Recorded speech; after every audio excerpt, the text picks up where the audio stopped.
Hi everyone, Brian Valerio, VP in the Proxy Solicitation Group at Alliance Advisors, back with another Corp Gov alert. Today I'm going to talk a little bit more about virtual shareholder meetings. There have been a lot of questions about how is Glass Lewis going to view virtual shareholder meetings for the 2021 proxy season. They have a pretty robust policy that was in place in 2019. That policy was relaxed in 2020 due to the COVID pandemic. So there have been some questions floating around about how will Glass Lewis now view virtual only shareholder meetings going forward for the 2021 proxy season. Well, they answered a lot of those questions in a recent blog post that they put up.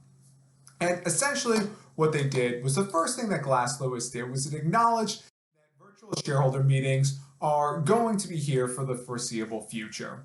And in doing so, Glass Lewis recognized that there are some benefits to shareholders in holding virtual only meetings. The first benefit for virtual only meetings that Glass Lewis recognized is that they're generally considered a substantial cost savings. There's financial savings on renting a venue, catering, and other accommodations for the virtual meeting. And it also results in a mitigated environmental impact of having fewer people travel to the meetings. So those were some of the advantages they pointed to.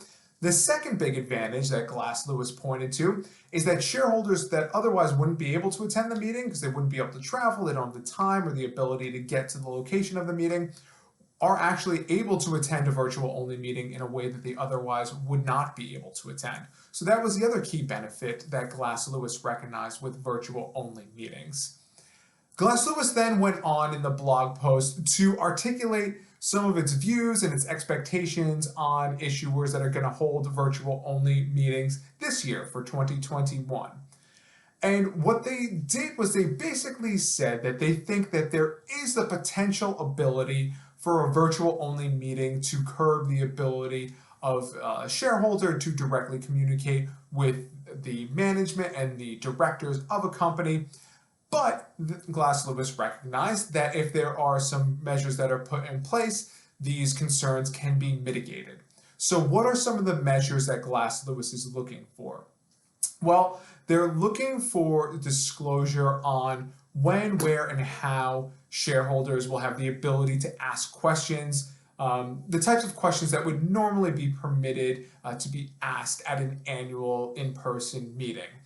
If there's like a timeline that the questions have to be submitted by, and if there are certain types of questions that are appropriate, if there are rules around the types of questions and comments that will be recognized, those are the types of things that Glass Lewis is looking for guidance on. They're looking for in instances where there's going to be restrictions on the ability of shareholders to submit questions to the board during the meeting, the way and the manner in which appropriate questions should be received prior to and during the meeting and will be addressed by the board. If there can be some guidance on that, that would be something that Glass Lewis is looking for.